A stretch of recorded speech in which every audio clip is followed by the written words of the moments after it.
Under the same moon, we share the love.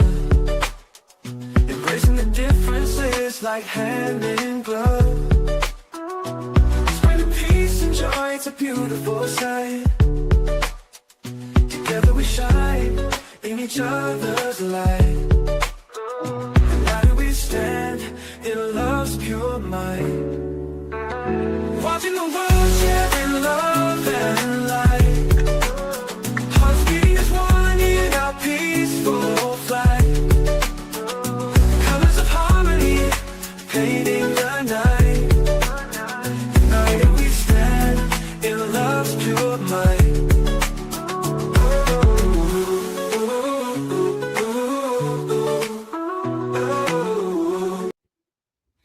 Good evening, everyone. Thank you for tuning in to Watching the World, the weekly legal review.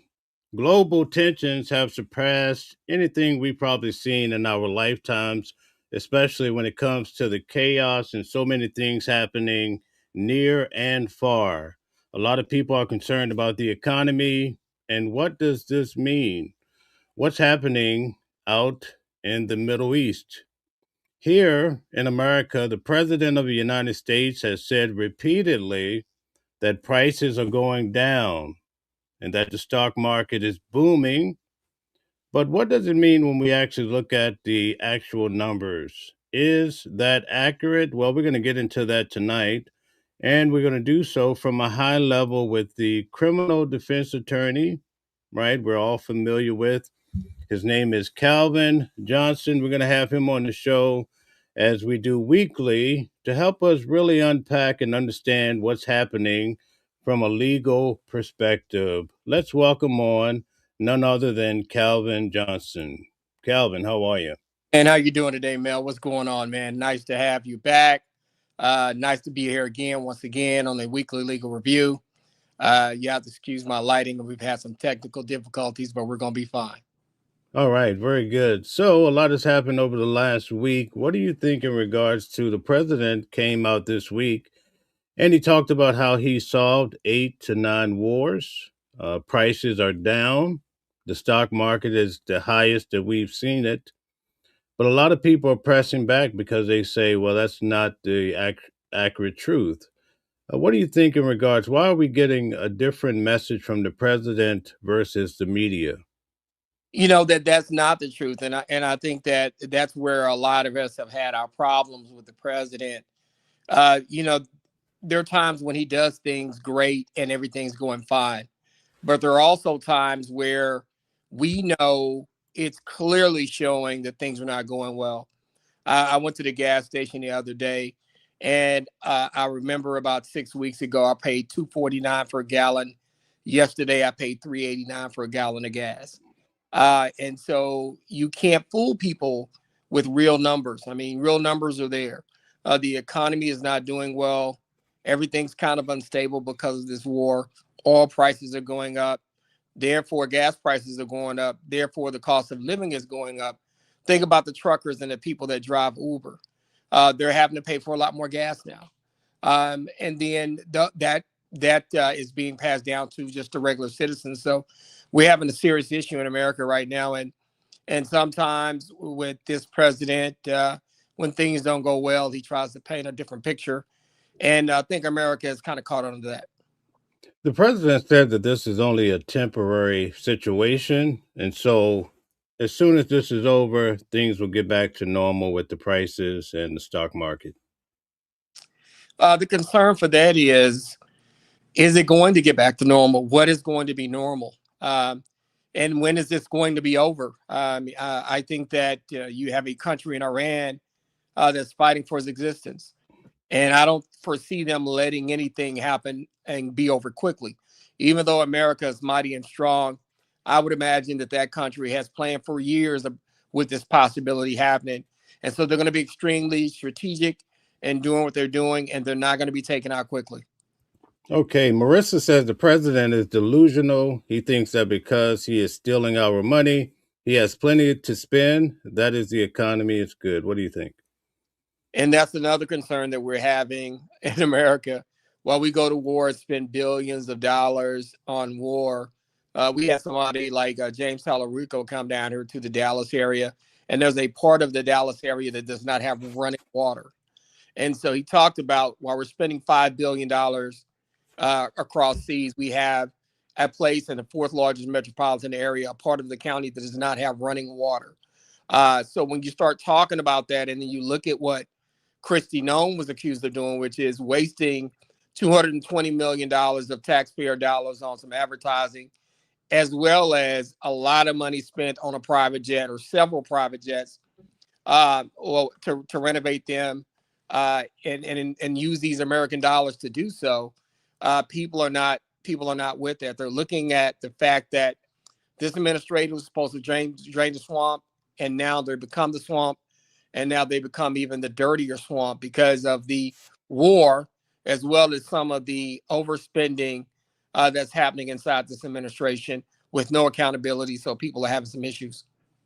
Okay, could you really, Joe, help us understand why would the president say the prices are going down if we see at the pumps gas is actually going up and groceries? Do you think it's more of a campaign strategy? Do you think he's trying to ease the fears of the American people? What do you think? I think he is trying to ease the fears of the American people because we know the truth. We're going to the store. Like I said, I went to put gas in the car a couple of days ago, and I spent $3.89 a gallon, and 6 weeks ago it was $2.49 a gallon. That's not a price decrease. It's common sense. I mean, you can't fool us. People that are buying gas every day, they're buying groceries every day, they're paying bills every day. They know they're paying bills. They know that everything's higher, and the president is not being honest with us. I mean, if you want to paint it in a way to where it helps you win an election next time you run or your party runs, I get that, but people are not stupid. 389 is more than 249 last time I checked, and there's no other way to get around it. And then you have the fact that a lot of people think he took over Venezuela and he's going at Iran for the oil because the oil companies are going to benefit because they can actually give us less oil for more money, and they're going to make a gazillion dollars because of it. Now, Calvin, as a criminal defense attorney, I know you have to be a straight shooter with your clients, and I know sometimes we have to have those tough conversations, right? Mm-hmm. So, I want to have a tough conversation with you now, and I'm open to whatever you want to say. But the president says basically during his collective speeches over the last week that basically they having all these wars throughout the world, 8 or 9 that he wanted to stop because they were killing, taking the lives of innocent people. And sometimes, like even with Ukraine and Russia, you have 7,000 to 25,000 a month, give or take, right? Yeah. So he's saying that, but at the same time, we're now starting a war and taking out innocent people too. How do you understand the conflict? And see, that's the concern. You know, he told us before that he wasn't going to get us into any more wars, that it was going to be about America first. And then we look up and you look at the tally of what these missiles cost to launch and how much money we're spending.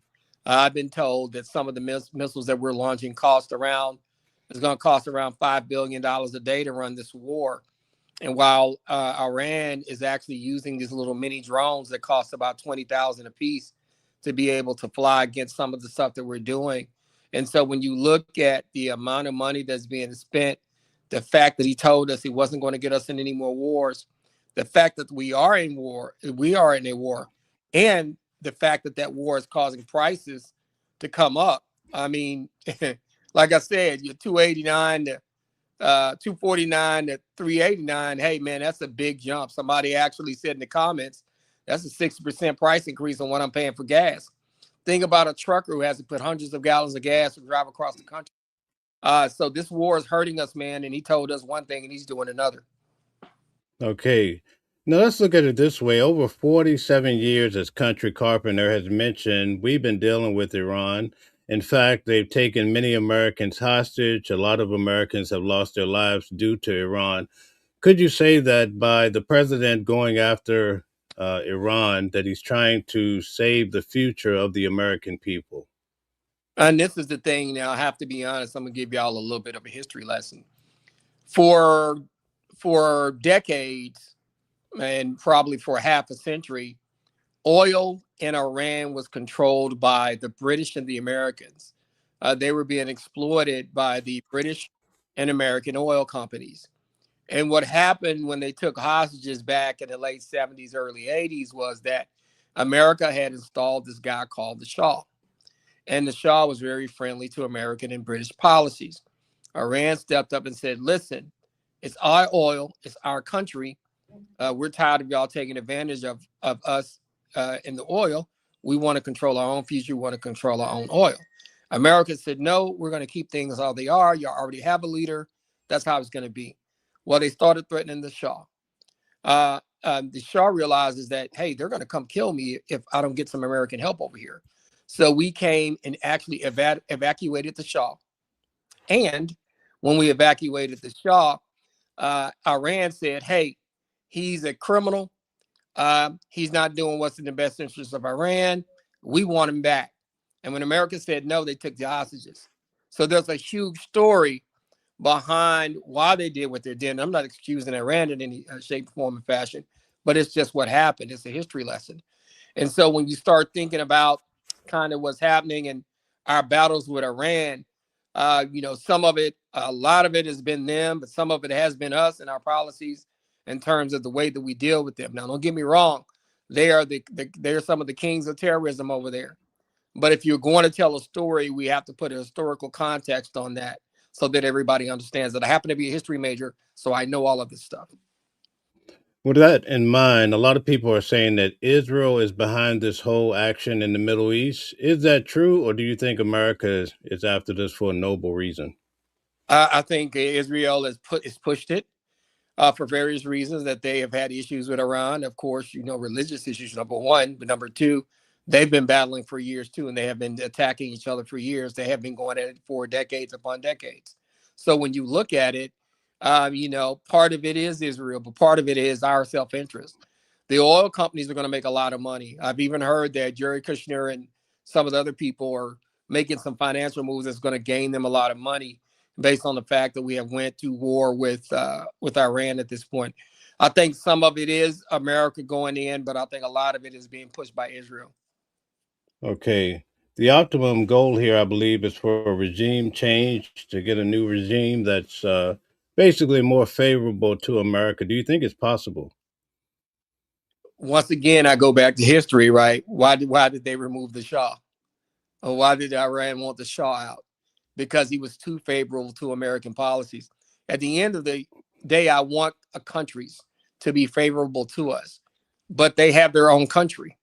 They're going to do what's in their best interest, not what's in our best interest. So with that being said, I don't see a situation upon which they're going to get a leader that's going to be American friendly. Because I think if they try to get one of those, they're going to, the Iranian people or the high level Iranian government will take them out one way or the other. So I don't think that's even possible at this point, especially when you went in and took out the other leader. Okay, so Iran basically has its tentacles in the Strait of Hormuz, right? Is it possible if we do all of this action, let's say it goes on another month and we still cannot control that strait, which oil is pretty much running the entire world's economy, if we can't get that objective secured, can we win? And see, that's the concern I have. What is winning? Being able to control the Strait of Hormuz, I don't think they're going to allow that. I think Iran is not only going to attack the Strait of Hormuz, they're going to make it very difficult for the other allied countries that are allied to America to operate. I've heard that they blew up about 5 or 6 of our refueling planes that were on the ground in Saudi Arabia. And Saudi Arabia had actually announced itself as neutral, but because they had an American airbase, they had some planes there. Iran attacked them and blew 5 of our planes up that we use for refueling for the longer missions. So when you look at that kind of situation, trying to control the Strait of Hormuz, I don't know if we're going to be able to get there. I mean, it's a very small strait. The weapons that they have can reach to their targets like they need to reach them. And I think that you got oil coming through there, huge ships with huge payloads, and trying to have a war in that zone or try to control that zone is going to be extremely difficult. I don't know if that's going to be attainable at this point. So, what does this look like going forward now that we know that the Iranians were basically trying to target the West Coast, actually dropping missiles on our soil? What does this look like going forward?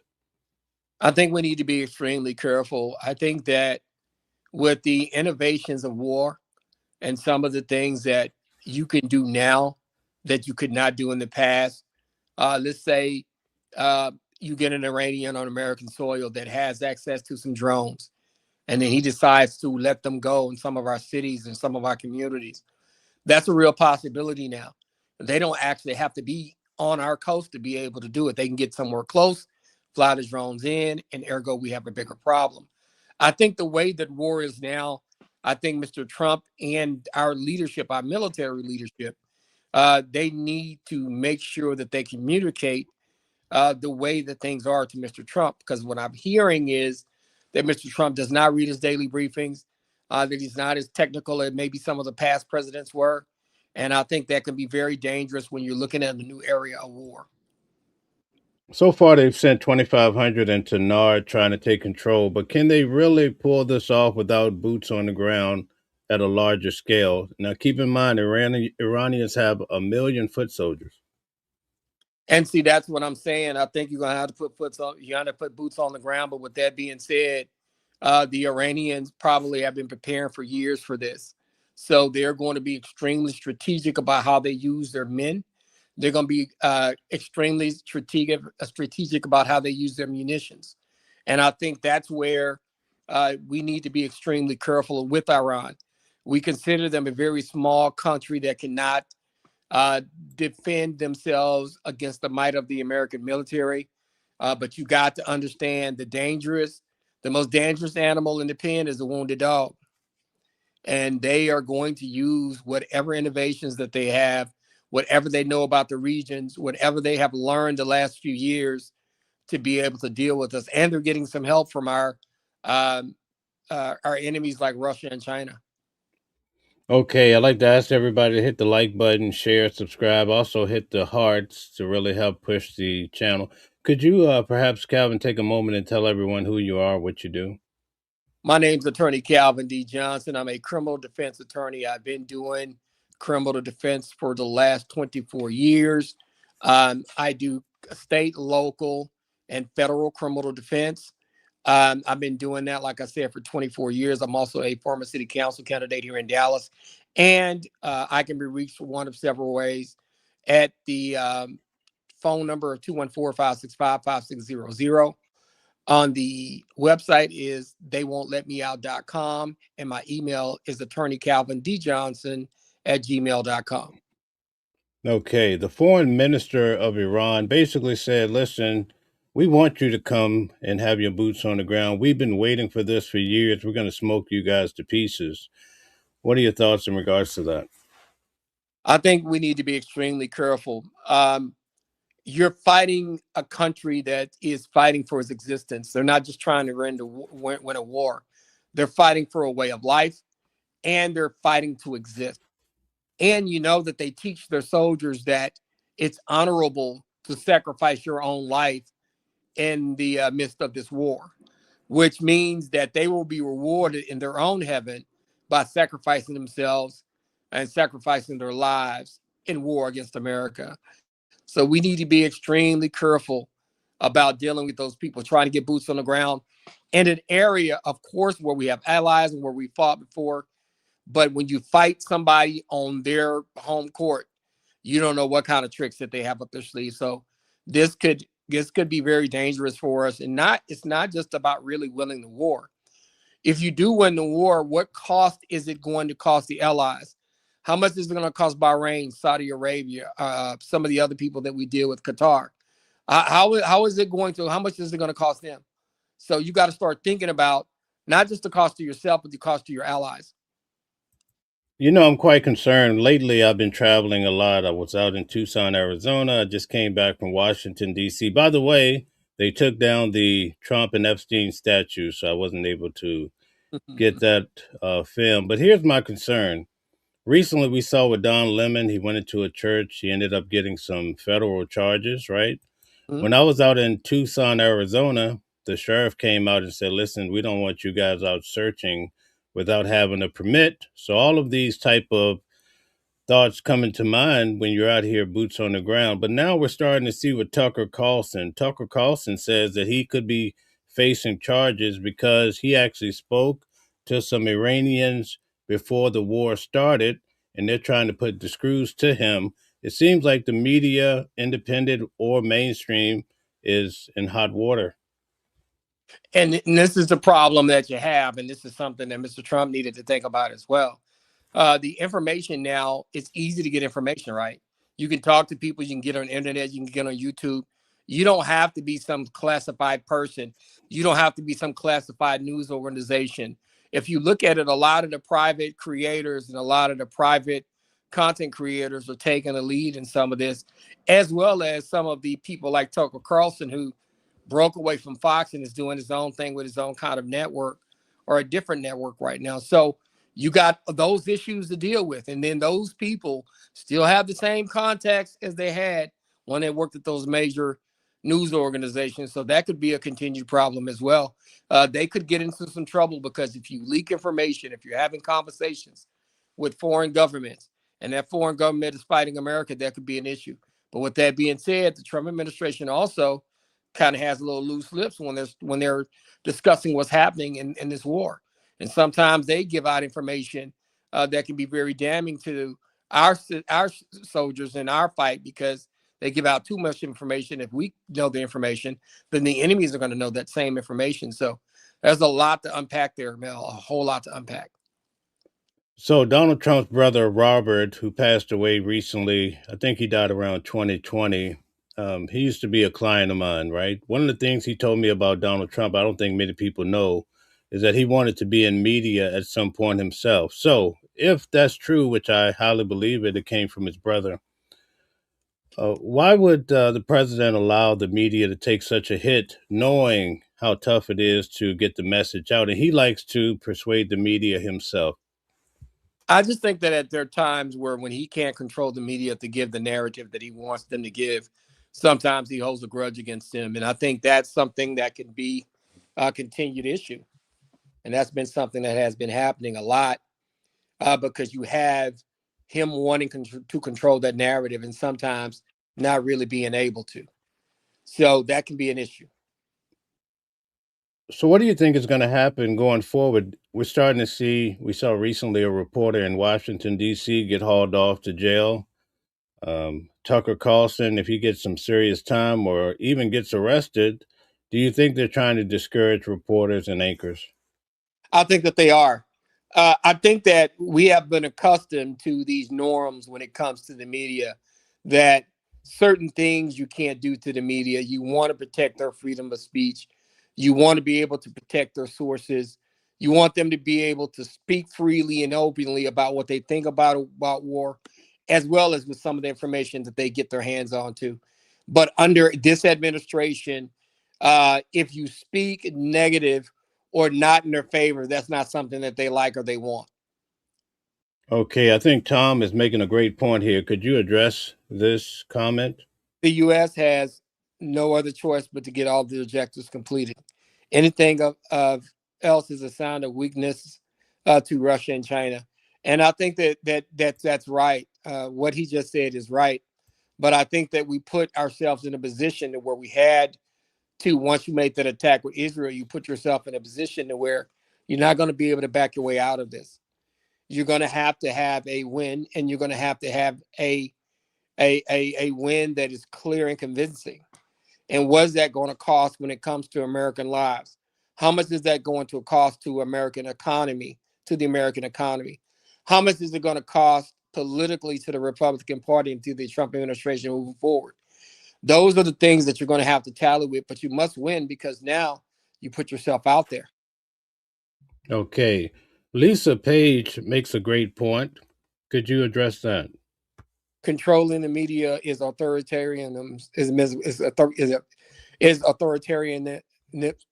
authoritarian characteristics. I'm sorry, I'm thirsty. That is right. That is completely right. That's what they do. What people will do in these particular situations, if you are trying to control the narrative, you have a government like Mr. Trump. It is basically in a situation where he wants to lay down the hammer on any messages that are getting out that he does not approve of.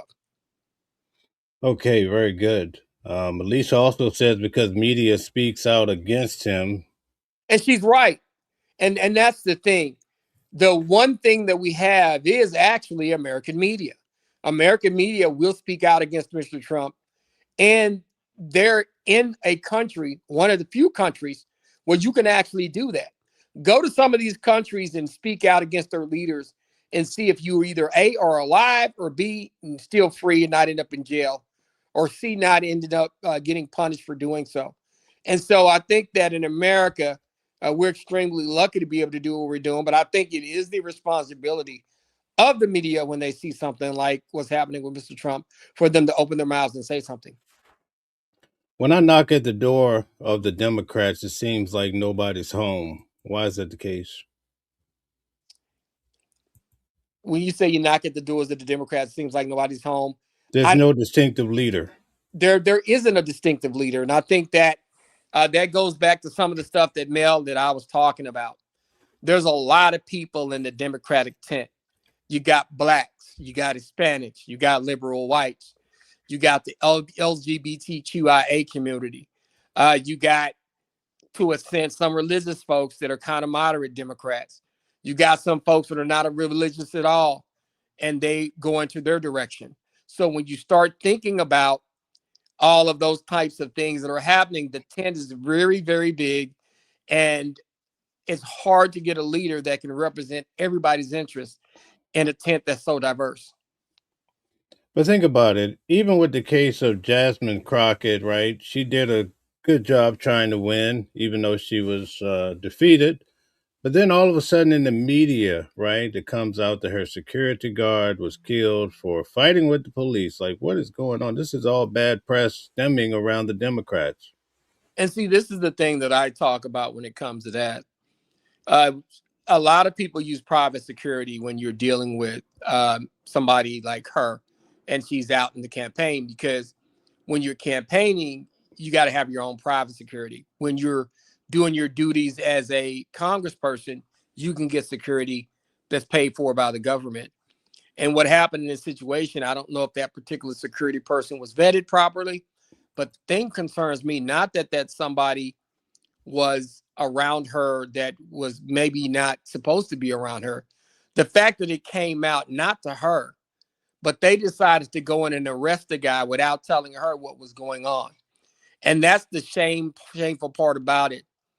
If you have somebody that you know not supposed to be doing what they're doing, and they're actually guarding somebody from Congress, don't you think you should call that person and tell them, hey, your security is not good, instead of surrounding him and then she finding out a whole nother way? But see, that's where I look at this situation and I say, this is a situation upon which people are playing politics, as opposed to really, really getting to the nitty gritty. You had somebody who was not supposed to be around her, and you had local authorities not being willing to tell her that that person couldn't be around her. And that is very telling. Right. I have an associate that's high up in the government, and she's also a Republican. She said that once Donald Trump won, even before he took office, the very next day, they're working on 2028. Yeah. And right now, the Democratic Party don't have a clear, distinctive leader, and you need the momentum. How are you going to get the momentum at the last minute to say, here, vote for me, I'll set you free? Why is that the case? And that's the concern that we have. You have the old guard fighting the new guard, and they're not planning forward enough. They don't plan forward enough, and that's the issue. So when I say they don't plan enough forward thinking, they don't set in place people, situations, in preparation, even for these elections here in Texas. They were voting by precincts in Dallas and Williamson County, and the local Democratic Party was not ready to make sure that every one of its voters knew where to go. It's simple things like that where the Republican Party has a better infrastructure. They're very forward looking and forward leaning. And the Democrats got to do a better job in that area to catch up with the Republican compadres. Do you think it has to do with the fact that Donald Trump says, listen, I'm going to do this, this, this, whether you like it or not, right? He gathers the people behind him, and then when he gets into office, he does this, this, and this. Do you think that's the difference? I think that is part of the difference. And then what I think is that they are willing to stay on message. They figure out, hey, we need A, B, and C, and we're going to do A, B, and C no matter what happens. They're Right. changing course because somebody gets in their feelings about B being too rough or tough. They're just saying we're going to do A, B, and C, and we're going to do A, B, and C, and it's going to happen, and they do it. Right, because I saw with Joe Biden, especially with the student loans, I think that was one of the big catalysts with his election, right? But then when he got into office, what we heard at the end of the day is that, oh, Congress is holding him down, holding him down. Whereas with Donald Trump, it appears that he's above Congress and may not even care what Congress think. What do you think? And that's one of the problems too. He's not respecting the checks and balances. He's not respecting the other two parties. He doesn't respect Congress as well as the judicial branch. And I think that's going to come with a cost. And I think that America is seeing that he doesn't respect those other two branches. And I think some of the things that are happening that they don't like very much. And I think that that's probably going to be one of the reasons why they're kind of catching a little bit of a blue wave right now, because a lot of people are seeing what he's doing and they're thinking that that's dictator behavior. And so, but the Republicans just say, hey, we're focused. He's focused. He's going to do what he says he's going to do, regardless of whether you like it or not. And so there's two very different ways to look at that. I don't think that Donald Trump really is concerned about the American people. I think he's concerned about his base and growing those numbers. And if he can keep that consistency, I think he feels like he can pretty much make whatever changes he wants to. And I agree. And Mel, what you just said was like you're wholehearted and being honest. If you didn't vote for him, he don't give two flips about what you think or how you feel or how you're affected. He's more concerned about the people that voted for him, or those people that he can benefit from moving forward. And that's some of the difference I think that's in this particular presidency. The people who did not vote for him feel oppressed. They feel like he is doing everything he can to make their lives harder. And don't get me wrong, I'm not saying that has not happened in other administrations, but there seems to be a lack of care or empathy for anybody who does not think or feel the way he feels. And I think that's where we're having a problem in this country. But doesn't the fact that the Democratic Party don't really have like even two or three solid people that are forthcoming that individuals can get behind, do you think that's going to hurt them in the long run to ever retake government again? I think it's going to hurt them, but I'm going to be honest with you.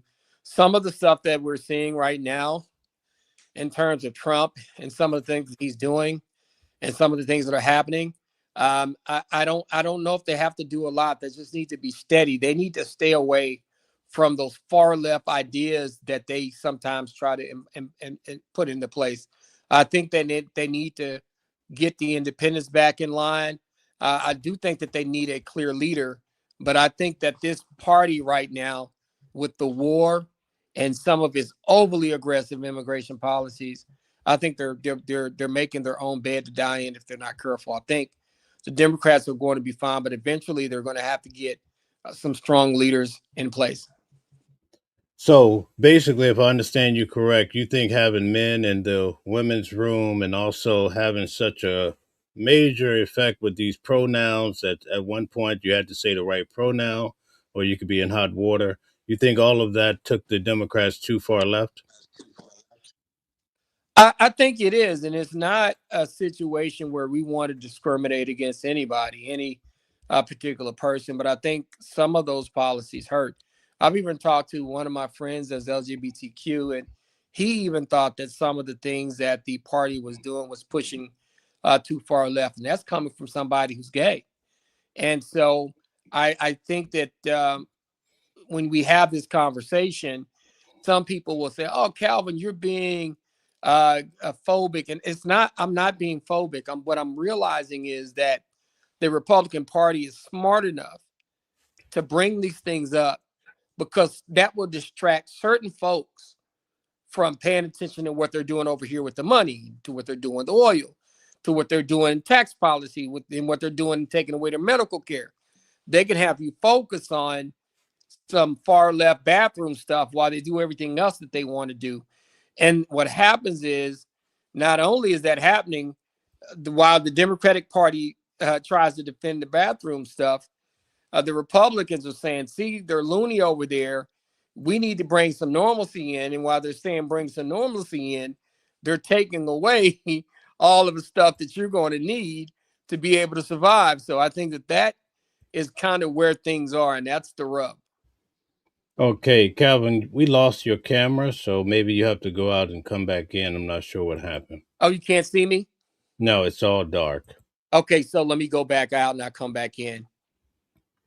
Okay, very good. So it's nice to see we have so many people here today while we're waiting for Calvin to come back in. I'm going to give you guys a landscape of what we're going to be doing going forward. We have quite a few cases coming up this month. We have Nicolas Maduro on, I believe it's March the 26th. So I'll be covering Nicolas Maduro. We also, in June the 8th, we have Luigi Mangione. And that's his state trial. And then his federal trial starts in September the 8th. We have Calvin back. All right. Can y'all see me now? Yes, everything is good now. Oh, great, man. Great. Yeah, but like I was saying, there's a lot that you got to think about. I think that right now it's not going to be as much as the Democrats having a particular leader. I think it's going to be more importantly that each of the individual representatives that they have for Congress and the House of Representatives, that they truly understand what their constituents want and that they truly prioritize certain things as opposed to the party telling them, hey, you got to support this, you got to support that. Some people are saying, no, we don't want to do that.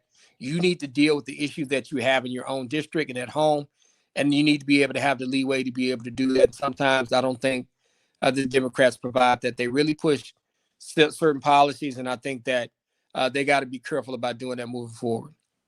Okay, I like Tom's strategy. Could you check out the comments here? They need a leader that gives Republicans time to reveal skeletons in their closet, scatter the field, and confuse them.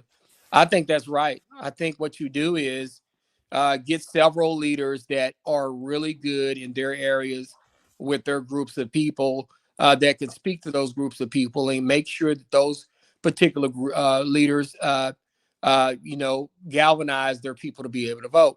If you have a strong African-American leader, a strong Hispanic leader, maybe that's going to be Tallarico. Maybe somebody that's strong for the LGBTQ people, to those folks. And I think that if you have a bunch of different moving targets, I think you'll be okay.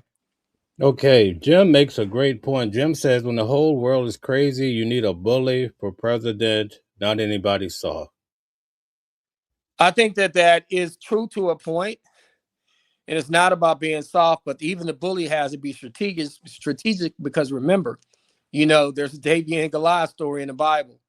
The bully can't go around just punching people because sometimes the other person got a slingshot. So you just can't be a bully. You got to be strategic. You got to be smart. You just can't go in there because I'm stronger than you and I'm bigger than you. I'm going to punch you out. What happens when you run into somebody with a damn slingshot and they hit you in the eye and you can't see them anymore? We got to be extremely careful about how much of a bully we are. And then while you're bullying, you still got to use your head because even the best bully can get beat up. Look what happened to Debo on Friday. Yeah, absolutely. Thank you guys. Whoever's hitting the hearts, I really do appreciate that. Continue to hit the like button, share, subscribe. Mr. How Hot says Democrats fighting to see who can sell the country out first. And see, that's the thing. I think that the Democratic Party needs to be careful with some of its immigration policies and some of the softness toward other people that are not Americans, that are not American citizens. And I think that's where a lot of the American citizens were turned off by the Democratic Party the past few years. They feel like they were more concerned about immigration. They feel like they were more concerned about other folks.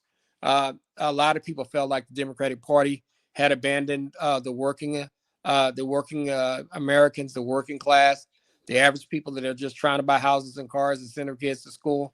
So I think the Democrats need to be extremely careful about how much they kowtow to other countries, and they need to be very careful about their immigration policies. Now, don't get me wrong. There's some people that are going to have to end up getting deported, and that's fine. But the Democrats need to be able to understand that they just can't push that everybody can come over, everybody can stay message and think that that's going to fly with a lot of voters, because I don't think that is. I think what they need to work on is trying to figure out a compassionate way to deal with our immigration problem. I want to show you two conflicting point of views from the audience. Lisa Page says, seems like our entire political system government is collapsing, right?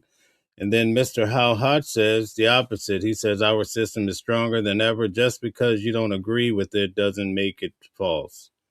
I think it's collapsing, and I agree with the first Ms. Lisa, because we have a president who does not respect the other branches, and we have his own party that fails to be able to be a check and balance to him. And I don't consider this this system working when we have gas that's going to be $4 or $5 a gallon pretty soon. You're going to have a lot of Americans that do not have health care.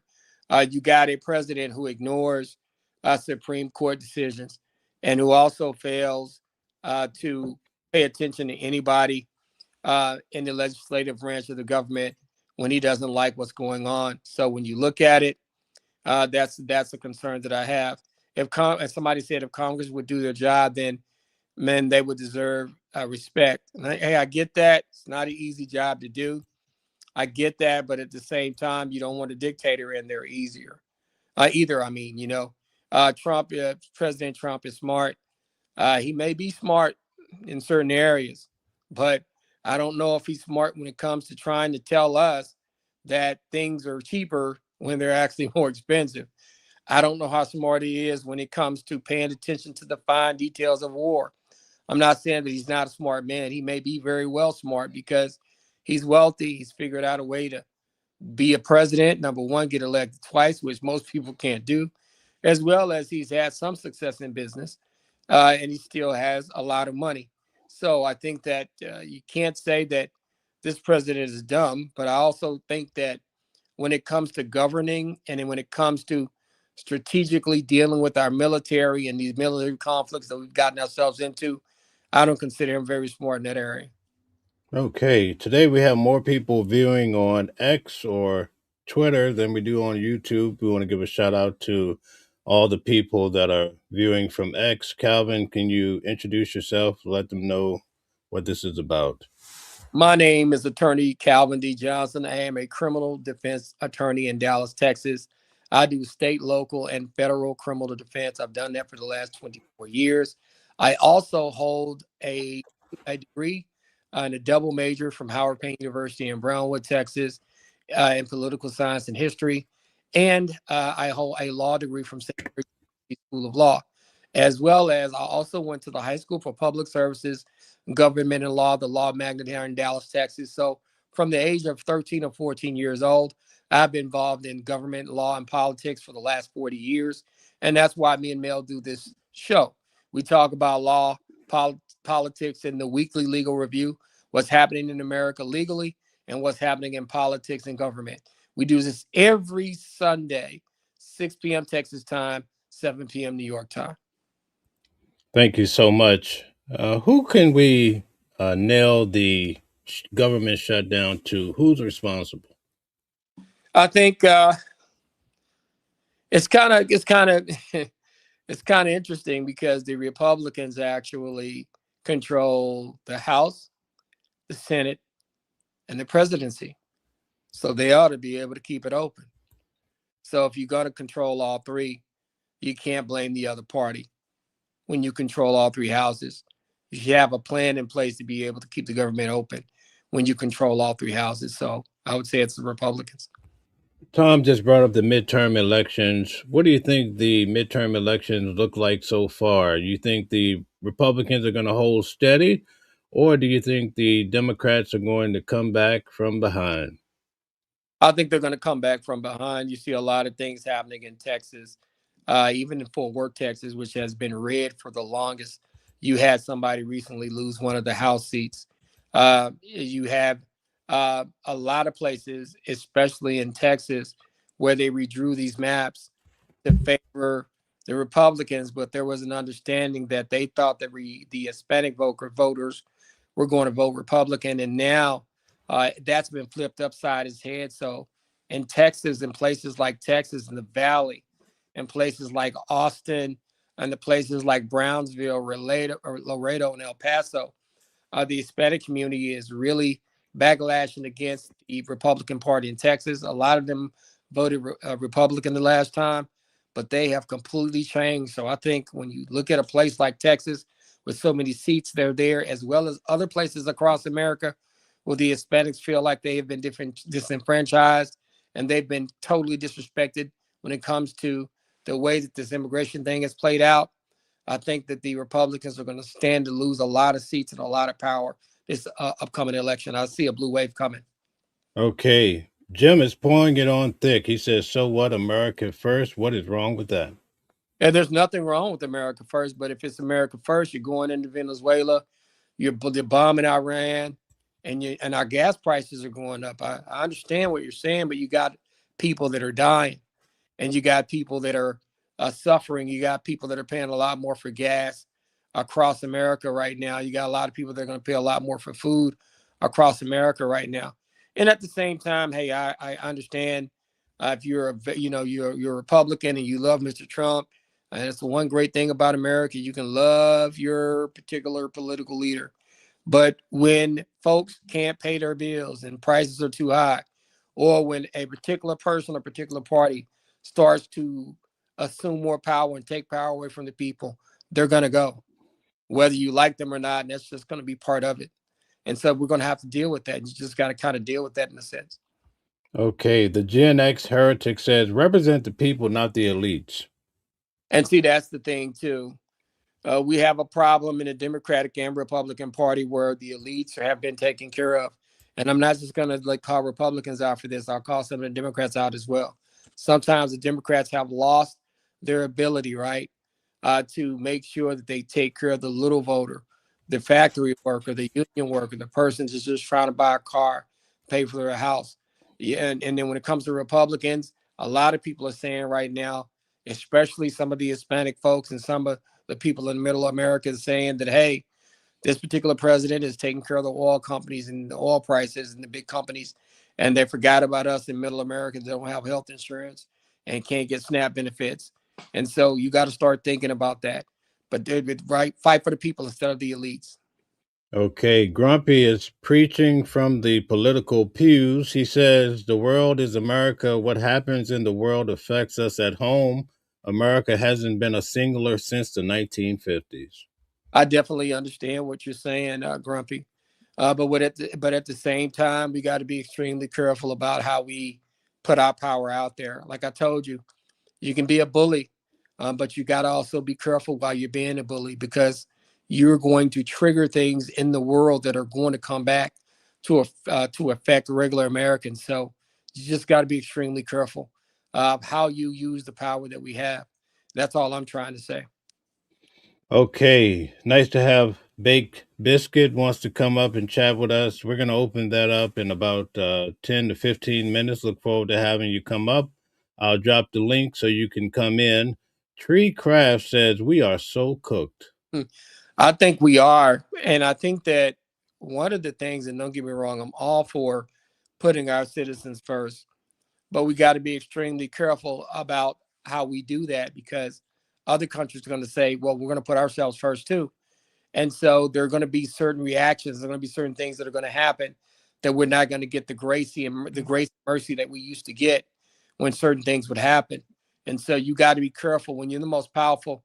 When you got the biggest stick in the yard, sometimes you have to be careful how you use that stick.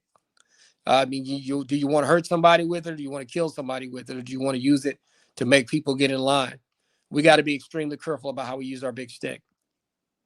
We see a lot of people talking about TDS, Trump derangement syndrome. Is that a thing? But some people it might be. I think that the Democrats at times focus too much on what he is doing or what he's going to do as opposed to what they're going to be doing. And see, that's the things that I had conversations with folks about. If Trump is doing all of the bad stuff that you say he's doing bad, what are you going to do that's good? Tell us what your plan is. Tell us what you're going to do. Let us get to know you better and what you're going to do in terms of your actions. And I think that sometimes people can get a little too Trump focused. So I could say that some of that is probably true. But with that being said, when you have somebody like him who does a lot of the things that he does, hey, it can be very alarming when he does it. So I can definitely understand people getting kind of infatuated with him. When I was asking you about the Democrats getting back on track, and you said looks like they're coming back pretty strong, AI Starseed pushed back. He says it will take years for the Democrats because they need therapy. People can say whatever they want to say, but when you look at a place like Texas where they redrew all those maps, and I'm looking at places, I mean, I'm not going on feelings, I'm going on numbers.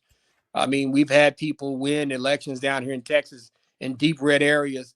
I'm talking about areas that went 17 to 20 points Trump last time, actually going 11 to 12 points Democrat this time.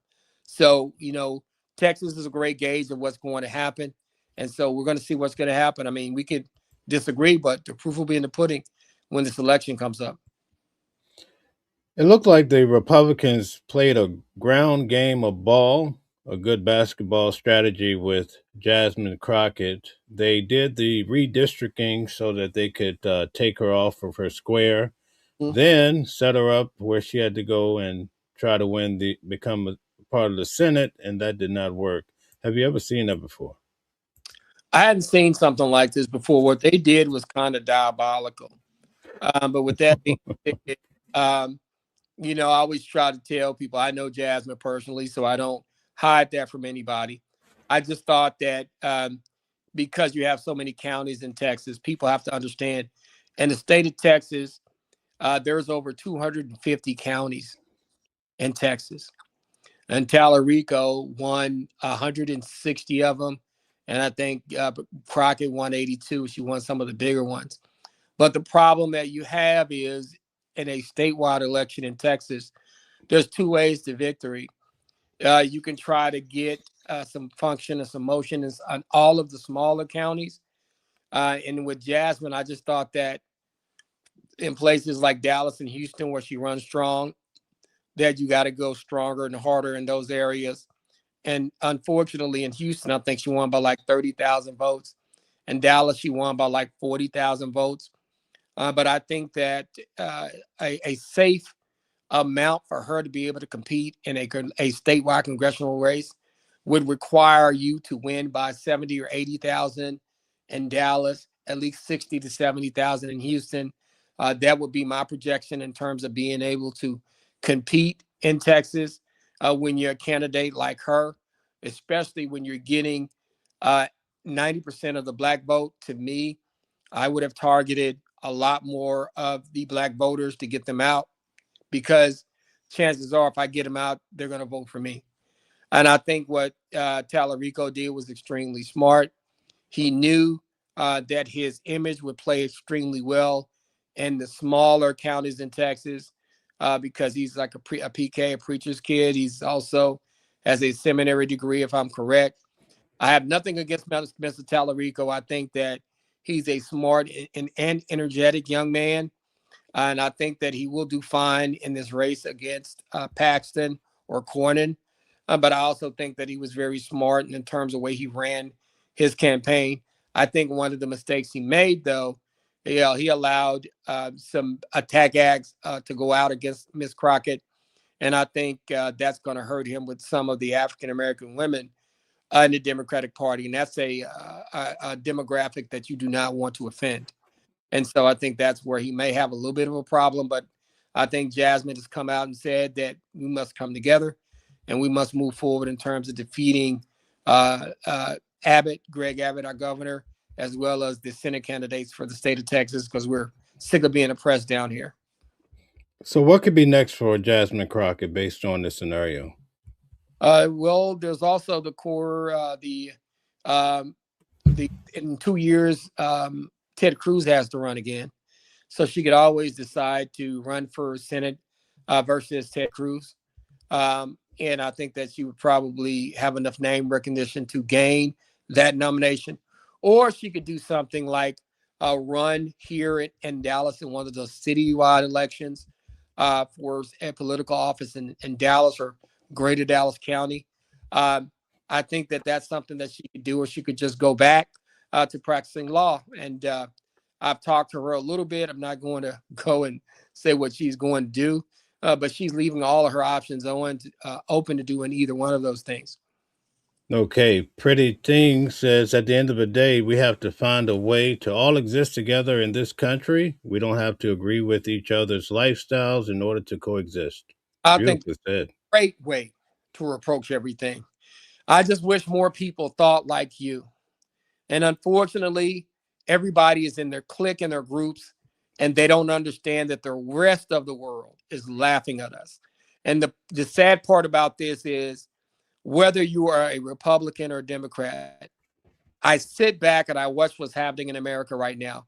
And the other countries are sitting back, they're feasting on us. They're watching us eat ourselves from within. And that's the sad part about watching what's happening in America right now. But it's true. If we don't have any unity, or we're going to pay for it. Okay, anyone interested in coming on the stage, you have to start the process of trying to come into the backstage now so that we can have you set up and ready to go in about 5 to 10 minutes. So thank you very much. For those that are watching on X, make sure you come over to YouTube and also subscribe to the channel Watching the World 777. We appreciate all of you. We're starting to get more movement on X. That's beautiful. Calvin, just take a moment to talk to the people. First of all, I want to shout out to Marissa Fontaine. Thank you for liking what I'm trying to do. I try to be level headed. I love this country. I've had a lot of my family members fight for this country. My grandfather helped build some of this stuff in factories. My uncle's a war hero.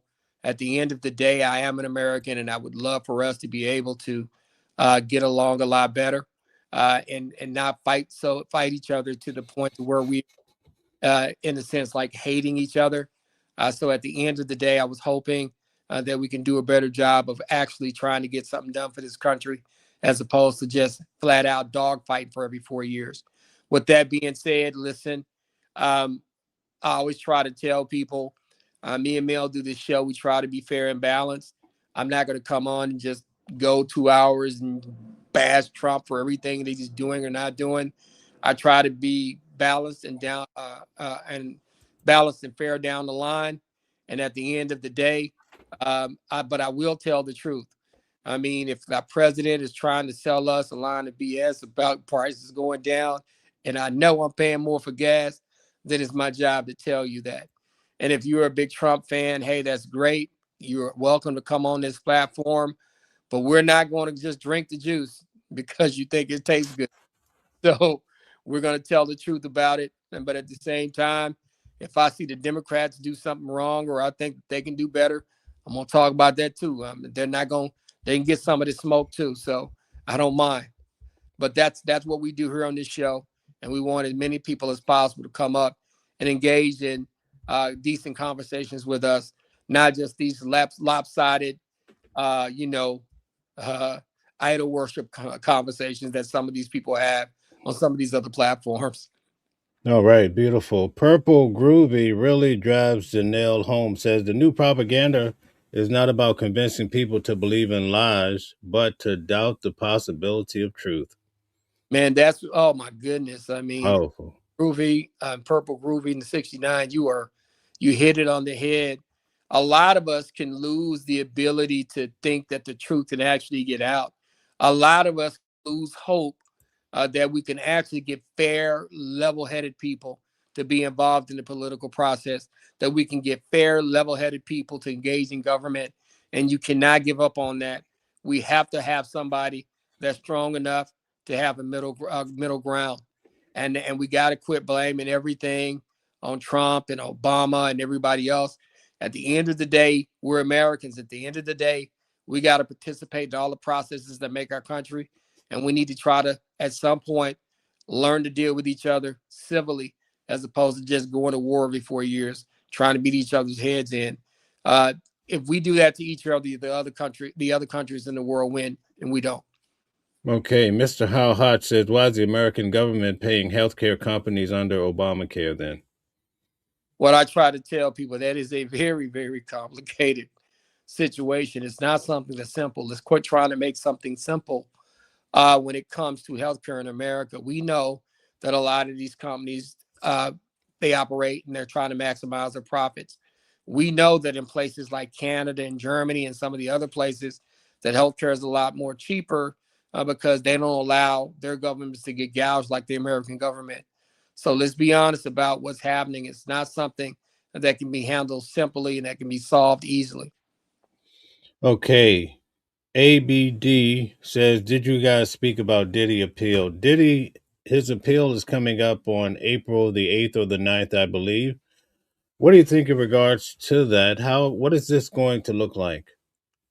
I just don't think that is going to go well for him. I don't think that it's going to change anything. I think when you look at it, he actually got off pretty light considering some of the charges that he was facing. I just think with everything that's involved, and I think because of what has happened in the past and what federal judges have allowed in the past to be introduced as evidence, I think that they're going to pretty much stick to the ruling that they had in terms of his sentence.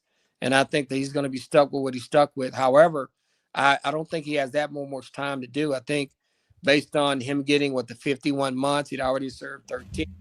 How long ago was the verdict, Mel? About 6 months ago. Months ago. So now at this point, he has about 20 to 21 months of back time. He literally got 51 months, which is basically 50 months, which is basically 4 years and 2 months. And he's already served at this point, getting close to serving 2 years with the little discounts for taking programs in there. He could probably be home within a year or less.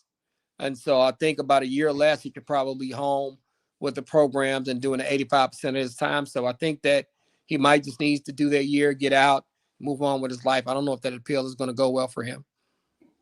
Okay. Grumpy says, I'm not worried about gas prices. I live in a blue state and gas prices are always high. Mm-hmm. I get that, but when you use a lot of gas, I know a lot of guys that are truck drivers, places like Texas, that stuff matters. We drive all over the state. People have to understand, right? When I say we have more than 250 counties, there are points in Texas where you can drive 12 straight hours and still be in the state. I had friends that I went to college with that would drive all the way to El Paso. And if they drove there nonstop, it still would take them 10 hours and 30 minutes to get from Brownwood, which is middle Texas, all the way to El Paso, far El Paso, where they were from. So gas in a state like Texas is very important. So it may not be important to you, but it's important to a lot.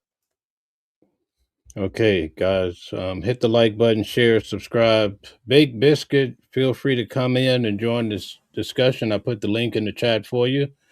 Baked Biscuit says, I would be included to agree with you about the Democrats winning the next term, except for the fact that Trump is making sure voter ID and proof of citizenship screws the left. I think he's going to try to do that, but like I said, the Democratic Party should have saw that coming. And when people talk about no more illegal voters, let's be honest, he's doing that to shrink the voter pool because he's afraid that people have not approved of his policies. He's involved in a very, very, very, very questionable war. We're not doing as well as we say we're doing. And when you get into those Middle East conflicts, there's no quick and easy way out. Those folks are going to fight. So when you look at that, I think that the Republicans are going to have some problems. And when you start jacking around with people's ability to be able to vote, people start realizing what you're doing. You're taking away voting rights. You're killing free speech. You're trying to make sure that people get in line with the way you think all of the time. And so America knows that. The independents in America know that. And I think that Trump is going to have some problems because the Democratic turnout is high. Hispanic turnout is going to be high. I think African-American turnout is going to be high. to be able to try to fight up against some of the things that Mr. Trump has been doing lately. Okay, very good. Tom wrote a pretty good comment here. Could you address that? The Democrats are finding in the long run, they are rubbing their hands on Iran terror wars and extending power. Caveat: Trump could be one of the greatest presidents if he gets Iran resolved. If he gets Iran resolved, that would be great. I just don't know if he's going to resolve it. Those folks are different. I joked with Mel and I said, our soldiers will say, "I'm going to kill you," and what their soldiers are going to say, "No, I'm going to kill both of us." And so when you think about it, they're willing to die. They're willing to blow themselves up to smithereens to protect their way of life and to protect their religion and protect their country. And I think that I'm not saying we're not willing to die, but they're willing to actually blow themselves up to do so. So you're dealing with that kind of thing. And I think that you have to be extremely careful when you start thinking that you're going to be able to go in or go into Iran and resolve that conflict. Like I said, think about it. They took hostages because of what happened with the Shah. That stuff goes way back when I gave y'all the history lesson earlier. So think about that. Okay. Purple Groovy says Trump being president is like throwing yourself down a never-ending flight of stairs. Oh boy. Pretty interesting. You know, I tell somebody, said they were talking about Greg Abbott and him being the governor of Texas. And of course, he's in a wheelchair as well. And so people talk about pushing him down the stairwell. So because they're just so sick of his policies. And I'm not saying that you do that. With that being said, I'm just joking around. But at the same time, that's how some people feel, like you're falling down a never ending stairwell. Or that you're in a situation where you just want to get away from what he is doing on a daily basis in America. And his unpredictability as a leader has caused a number of people to have angst about him continuing to be president. Okay. Tom says, message there, Texas. Tallarico is going to lose. Cornyn is going to win. That's if Cornyn gets past Crooked Paxton, Crooked Ken Paxton. So Ken Paxton is actually his opponent. And to help you understand how crooked Ken Paxton is, he's the attorney general. And he was using government funds to be able to sneak away to cheat on his wife with a lady across town and got caught. He also got caught for some insider trading and dealing. And he also got caught protecting one of his biggest donors from a Texas investigation. So Mr. Cornyn is actually running against Mr. Paxton right now, and Cornyn is behind that guy. So the guy he's talking to me about is behind the crooked guy. So we got to be careful. I think if Tallarico can get his voters out, I think he has a chance. But if you're not from Texas, you wouldn't understand. Okay. Tom basically says that Jasmine Crockett should go the Sarah Palin route, basically become a social media reality TV star and all that, go work at MS Now. She could do that. She could very well do that. She has a bright future. Like I said, I've talked to her before. I worked with her before when she represented my district that I live in and went back to some of the old communities that I grew up in. She did a great job there. And so I don't have anything against her. I wish her the best. And I think that she has a bright future ahead of herself. So I'm wishing her the best in whatever she decides to do next. Okay. ABD says, you haven't read the brief. The former sentencing commissioner sent amicus brief explaining it's illegal. I understand what you're saying. I haven't read the brief, but I would imagine somebody like myself that has been doing this for 24 years, of course, they're going to say that sentence is illegal. Of course, they're going to say that there were some things that the judge allowed and some of the information that the judge allowed in this particular case to actually get in terms of deciding how to punish Mr. Puffy, Mr. P. Diddy, Mr. Combs. But I'm going to tell you, based on what I know and based on the fact that I've been to federal court, I don't see Mr. Combs winning this appeal. And I will mind you so that you understand who I am. I'm the guy who guessed exactly damn near about how many months Mr. Combs was going to get when everybody else was telling me all this other stuff. I was within 1 month of being right. So I had a big scan of, anywhere from 0 months all the way to up to over 100 months. And I guessed it properly. So I think I understand what's going on here. I think I understand federal court. I understand the law and understand sentencing. As a matter of fact, I'm going to actually be involved in a federal sentencing in about a month from now for one of my clients. So I go to court every day. I practice in federal court. So I just don't think that he is going to win this appeal. Okay, very good. So, for those of you who are just checking in, when it came to Sean Diddy Combs' trial, which his appeal is coming up, I would go to court every day, sit through the process for 9 long weeks, including jury selection. And on Sunday, I would come back and just describe to Calvin, this is what the jury looked like. This is what Diddy was doing. This is how he walked in. This is what the judge said. And not even having gone to the courthouse, Calvin was able to process, take all the information that I gave him from my experience, and he was able to peg down the exact time that Diddy was sentenced. That's amazing. And it's because I understand what happens in federal court. I understand the law. I understand what's allowed and what's not allowed. I understand how some of these judges look forward, how they look at certain kinds of behaviors. And I also look at mannerisms and certain things that they do and how they do them and how they say them. When you do this for over 2 decades, run it up on 3 decades, what you're paying for when you hire me is the ability to pick up on things that nobody else can. And so at the end of the day, I'm able to do that. I do a good job of that. And I try to be fair and honest about my assessments. And working with Mel, he went to the trial every day. He shared as much as he could with me. And I was able to basically predict to the month how much time Sean Diddy Combs was going to get. I was literally off by 1 month, which was pretty damn good. That's amazing. Marissa says, I was a child during the Iranian hostage crisis. It was awful. I was a Catholic school, and we prayed for them every day and kept track of how many days they were there. It was horrible, especially for those hostages. I feel sorry for those families. I think they got caught up in some geopolitics, and of course, Iran did something by taking the hostages, which I didn't think was the right thing to do. But also on the other end, I kind of am a student of history, and so I understand how everything happened. And a lot of people, when I discussed that with us, I think even as we were younger, nobody told us why they took the hostages, that they just took them. And we didn't understand the whole backstory of what America and Britain had been doing to Iran.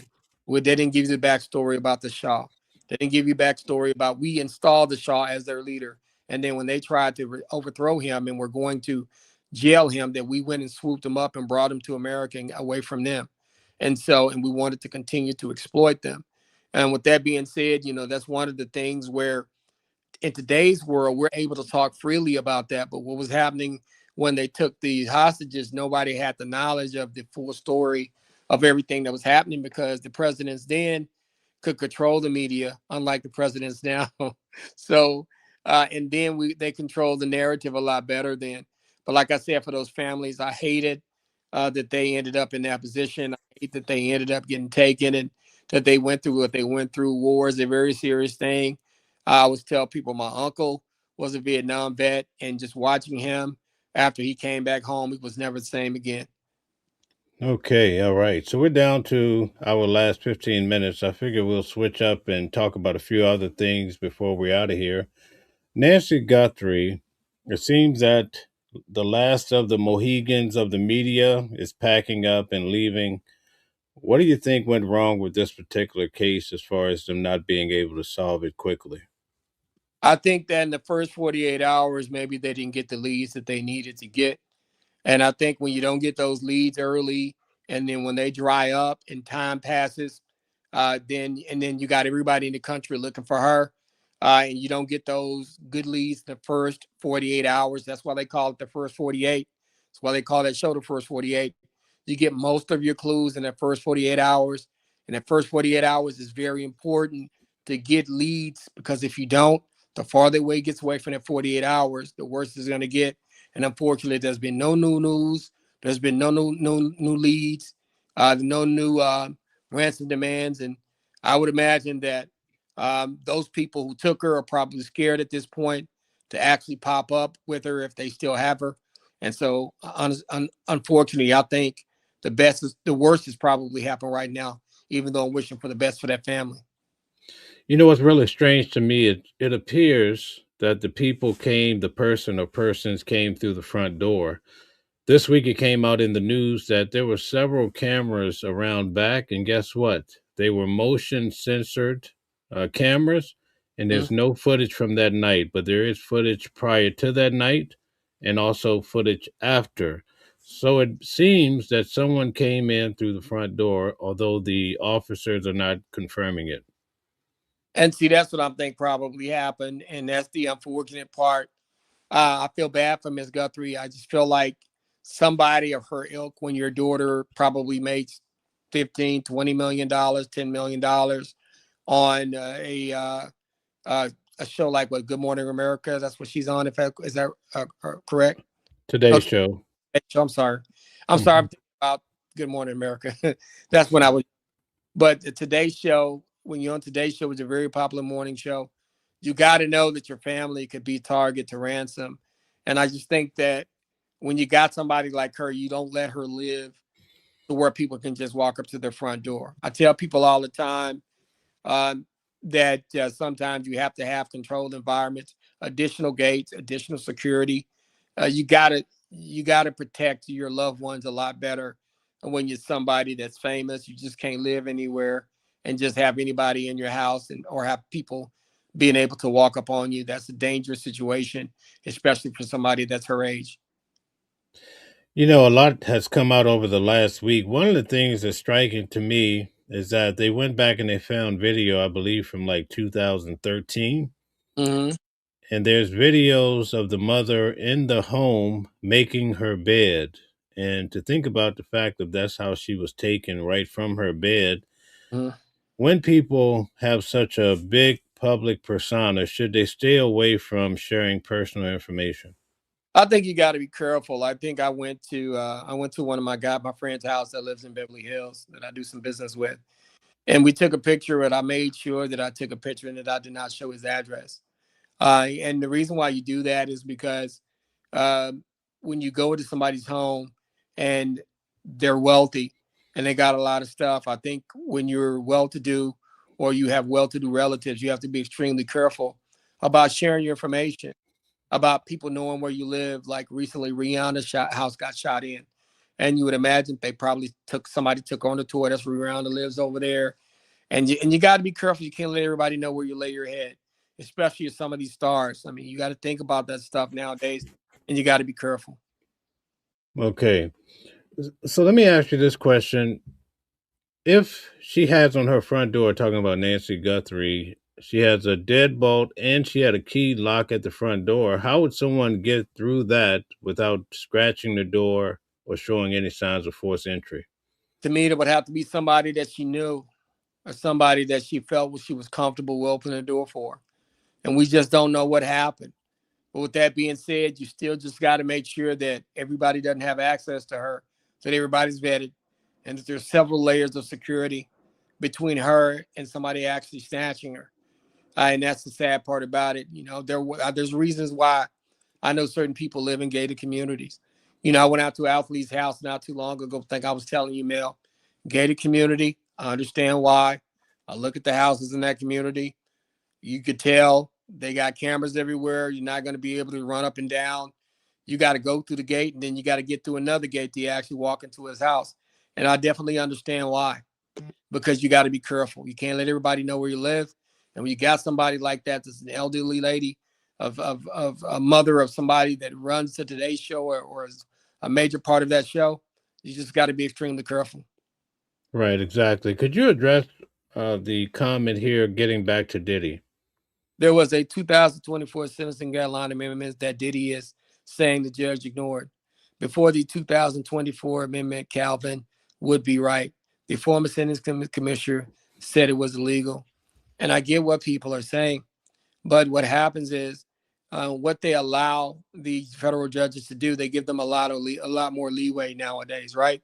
So they can take leeway to go up, or they can take leeway to go down. And Mr. Diddy's particular situation, they didn't allow everything that the state wanted in terms of enhancing him, but they did allow for some of the things to be in that particular sentencing range and memorandum to stay.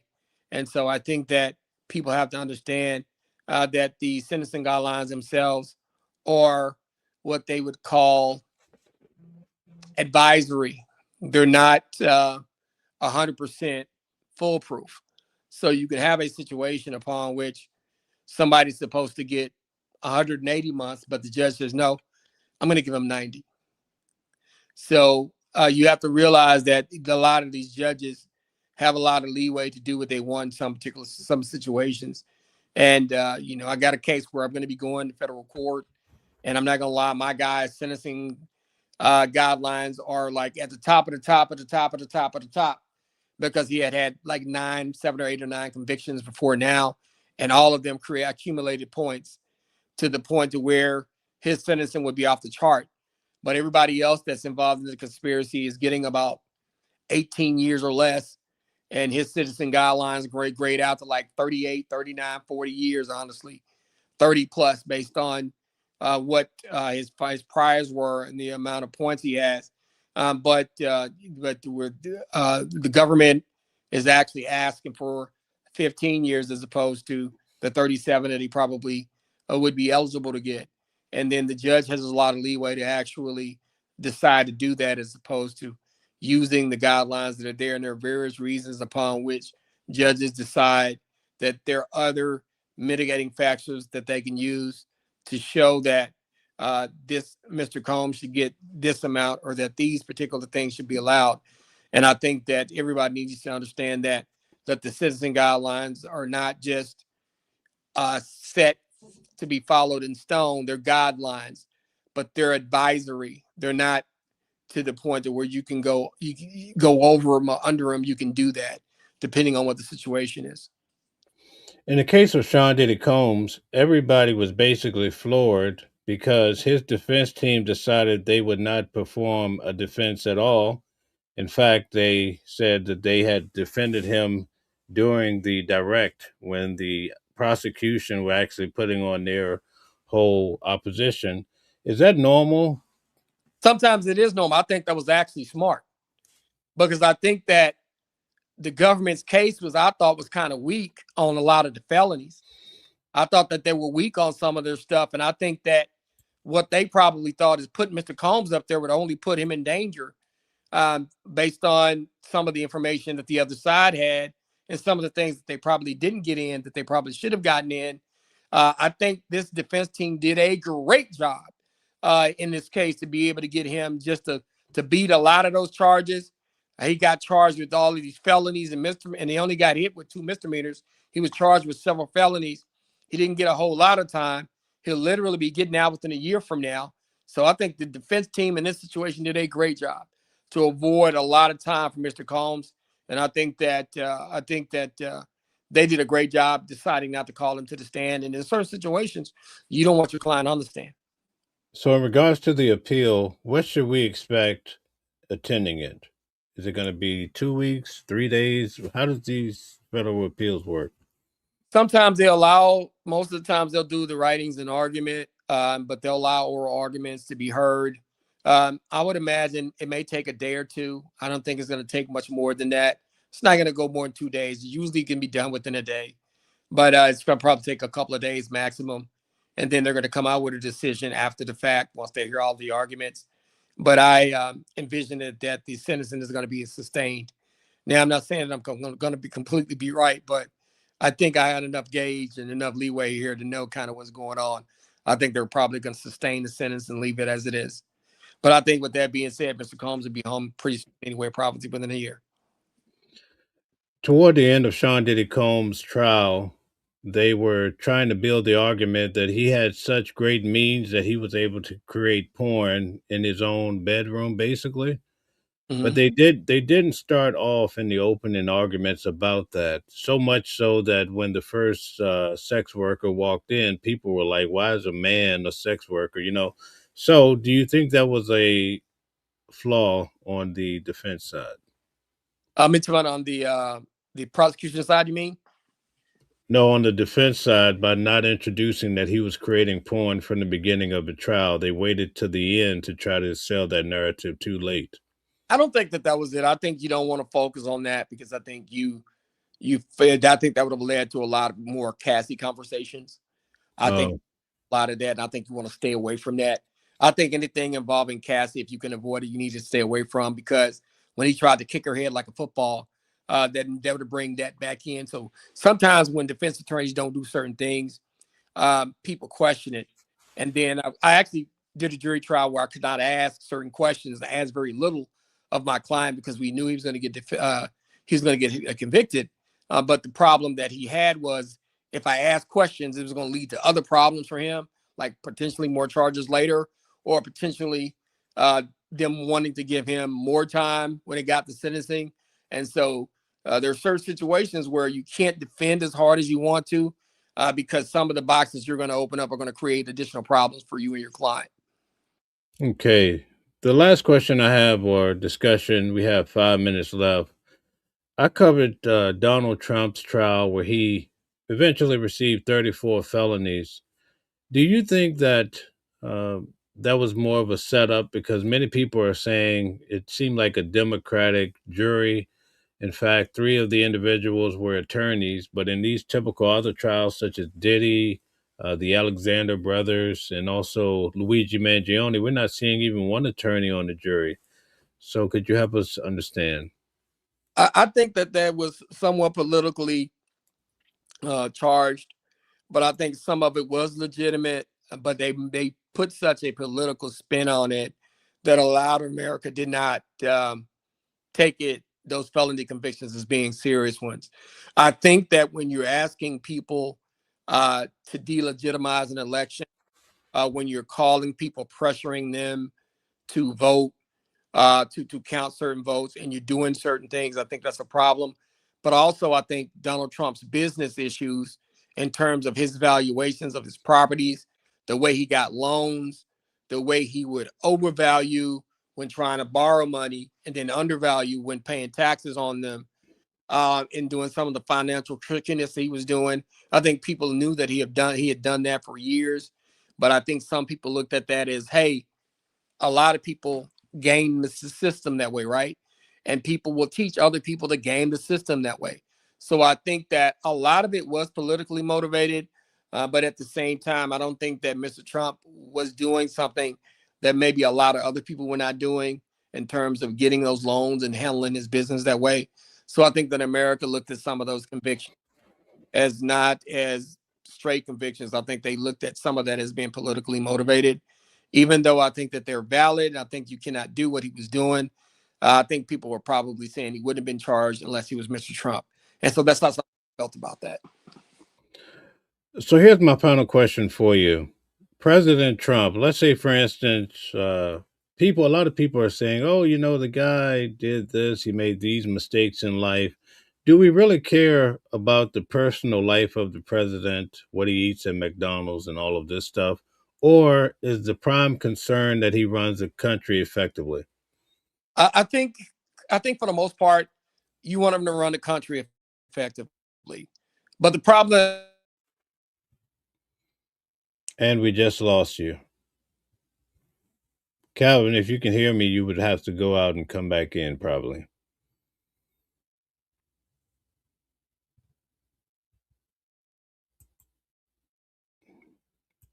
Okay, so we're going to have Calvin go out and come back in.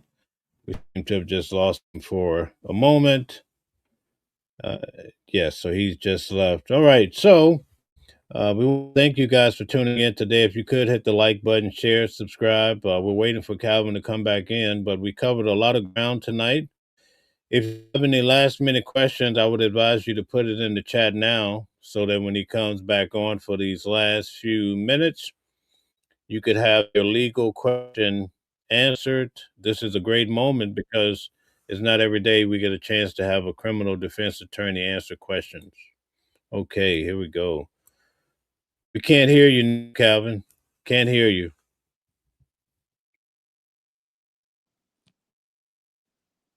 We how can't about hear now? you. Okay, great. And what was you going to ask me again? I think basically we were talking about the president. If he's performing at a high level and he's leading the country, He handles war, Iran. He's making those type of high level decisions. Do we care what he does in his personal life or what kind of Big Mac he likes? I don't think we should care about a lot of that stuff. You should care about how somebody governs. But with that being said, there are character traits of individuals that we got to pay attention to. Does he treat people fairly? Does he discriminate against people? Does he pay his bills? Does he do what he says he's going to do in business and in his personal life? Some of those traits carry over to what kind of president that you're going to be. And I think it's very, very important that we get somebody who has some integrity, who pays his bills, who keeps his word. If he's doing some of those things privately, typically he's going to do some of those things while he's being president. And so if people are not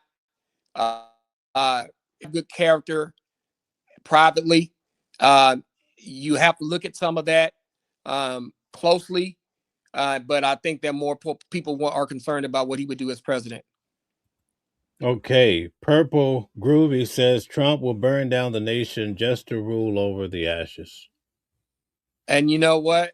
That could very well be true. That's the problem. When he goes into a direction, even if it's not looking good, he will double, triple, or quadruple down. And sometimes that can be even to his own detriment. So I definitely understand what you're saying. And a lot of us would not disagree with that. Okay, do you ever see a point where the Republicans and the Democrats can come together and soothe the divide? I don't. I think this country has been divided too far left and too far right. I wish that could happen. I just don't have confidence in that actually happening. I would love for it to happen because I think that America would benefit from it. It would take I hate to say it, something catastrophic to happen to this country for us to come together. And even then, I'm not sure if one side would be blaming the other in that situation as well. And that's the sad part about all of this. I just don't know moving forward if we can actually come together and actually govern instead of just fighting each other every 4 years. Okay, back around the 70s, my favorite artist of all time, Marvin Gaye, said something like, Father, Father, we don't need to escalate. War is not the answer, for only love can conquer hate. What do you think? I agree with Mr. Marvin Gaye, but it seems like we're stuck in time. When you think about it, he said that almost 50 years ago. And right now, we're still dealing with the same problems. What's going on? I remember him making songs, Marvin Gaye making songs to that effect. I remember Donny Hathaway making songs to that effect.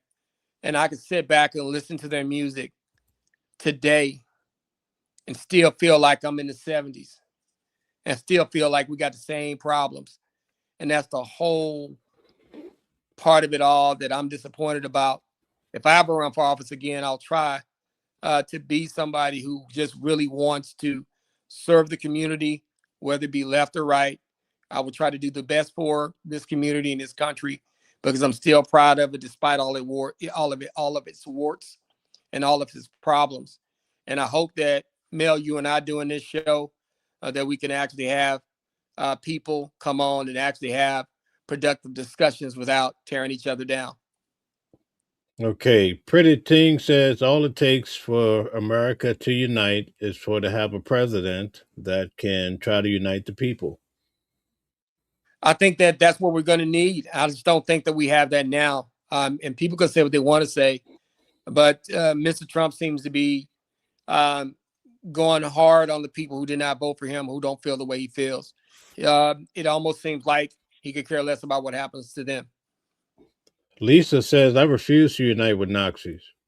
And that's part of it too as well. When you have somebody who you feel like and you know and you've seen him supporting some of the stuff that's on the far right, you can't unite with somebody like that. Okay, Grumpy says, can't blame all your problems on one man, and you can't put all your hopes for one man to fix all of your problems. I tell people this all the time. Trump is not just the only reason why we're having these problems. He's a symbol of the problems. Just removing him as president is not going to fix America's problems. Okay. Americans, each one of us, doing the right thing to fix our problems. It's on us. You can't always ask leadership to do it. Leadership can be part of it, but it's going to take strong leadership and strong day-to-day behaviors by our American citizens to actually bring this thing back together and have to have some progress. Okay, we'll close out with Purple Groovy. Purple Groovy says a simple truth.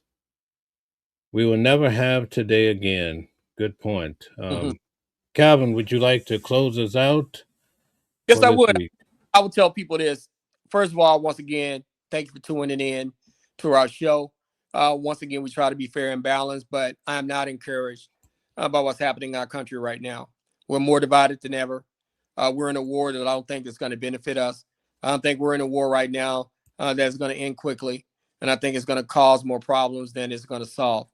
And I'm going to be honest with saying that today I'm making these comments against the current performance of President Donald Trump. But if a Democrat would do the same thing, I would say the same thing about them. I'm really about this country progressing. I would love to see some peace in this country. I would love to see us continue to work together so we can be a greater country. If we don't do that, it's not going to change. And once again, I said this, moving Trump for president is not going to solve all your problems. You're still going to have some of the same problems that you had when you had him there. America has deep-seated inner problems that they need to start dealing with.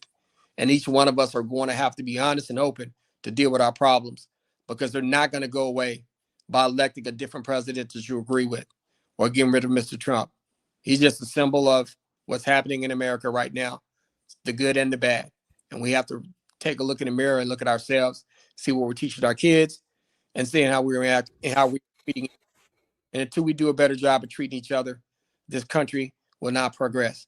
Once again, thank you for tuning in. Please take to heart what I said tonight. We're going to see you next week, 6 p.m. Texas time, 7 p.m. New York time. Signing out.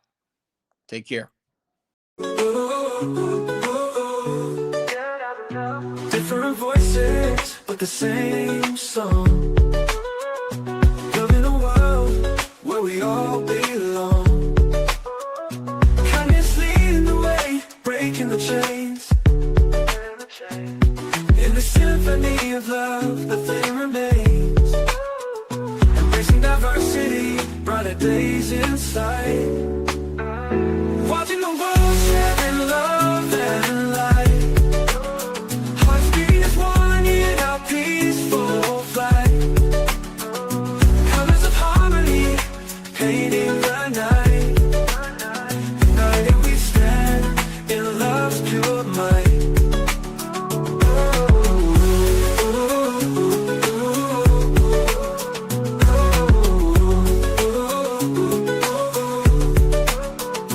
Watching the world sharing love and light. Hearts beating as one in our peaceful flight. The colors of harmony, painting the night. United we stand in love's pure might.